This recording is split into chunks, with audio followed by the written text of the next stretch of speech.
Now these aren't 7,000 people, these are 7,000 minivans full of people. So again, that starts to show you a little bit the dynamics that we're working with in the region. And this is just the trend for the past 10 years on those traffic counts for the month of July. There's been some peaks, there's been some troughs, but it's definitely trending upward. And why do you suppose it's trending upward? Well, you look across the mountain at your neighbors in Cache Valley and the Wasatch Front. Population projections there are really on the rise. In fact, by 2060, we're going to have another 2.5 million residents in those counties alone. So we're doubling the population. So if you can imagine doubling those 7,000 minivans full of people every year. And who knows, by 2060, it might not be the minivans, it might be a little hybrid, whatevers. But the point is, definitely something to look forward to in the future. So speaking of people and people that are coming here, who is the public? As I see it, there's really three types of public. You've got your year-round residents, the backbone of the region. You live here year-round, a huge investment in this region. This is where you are all the time. This is where you're raising families. This is where your business is. Very high stake in this process, and definitely need to be involved in the planning process. Then you have your other home and property owners. These can be vacationers who have a second home here. They can be people who come up on the weekends, whatever. But again, they have a high stake in the region, and they may have a different perspective and different solutions. Personally, I have a feeling that if they have a second home here, they've done something in their life to get to a point where they can do that, whether they have a business or whatever it is. They have an interesting set of life skills that could be tapped into and offer different solutions. So definitely they can be an asset and should be involved as well. And then last, me, the weekend warrior. We come up here every July, bring our minivans full of stuff, camp on the beach, do whatever, have a great time, and there are a lot of them. So again, up to you, but as I see it, there's a third group of public that can be involved in this process to the extent that you would like it to be. And that are those people who vacation here and come here on, as tourists.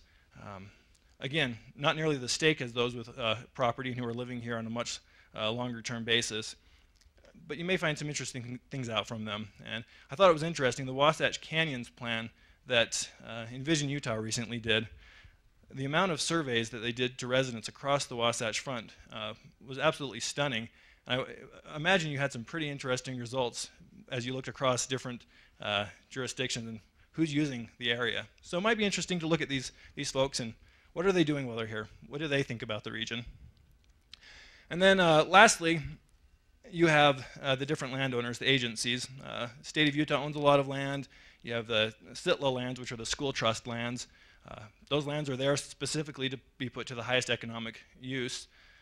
So probably a good partner to have at the table. What are they planning to do with that, and how does that fit in with the region? And then, of course, you have the federal agencies as well. And, of course, obviously the city and the cities in the county. So lastly, just to wrap it up, as you're talking about vision, I just want to leave a few last parting thoughts with you. First off, be creative. Think outside the box. Don't be afraid to think of solutions that might seem a little crazy at first. Be open to all ideas, anywhere you can get them. An idea is if a good idea is a good idea, it's a good idea no matter where it comes from. And then be realistic. Make sure that your plans match what can actually be affordable, what can actually be implemented. You may dream of the castle, you may dream of the garage that was talked about earlier. In the end, what's the most workable solution for the region? First, I would say start with what you don't want to change. Really easy to just go outside and look around and say, I like that and that and that. It's the low-hanging fruit. What do you want to stay the same? But change is going to come. So it's also interesting to look for things that might change and how you want them to change. How many of you see motion on this?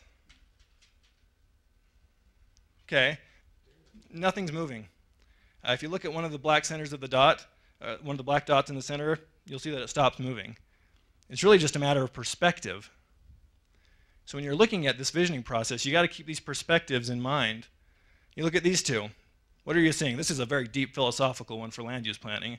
Are you seeing the people or the landscapes? Anyway, very, very important to think about these different perspectives. And lastly, who can see the Mona Lisa and Johnny Depp?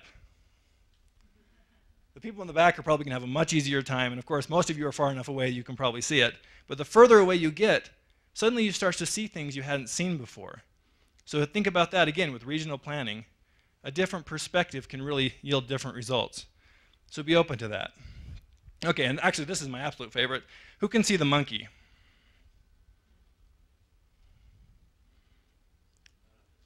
Oh good, everyone's honest. There's actually not a monkey there. I wanted to see if we had some real good planners in the room. Sometimes you have to see things that aren't really there. You have to see the potential of a region. This is just an example that Steve Price put together with Urban Advantage, but just as an example, if you look at this intersection, what do you see?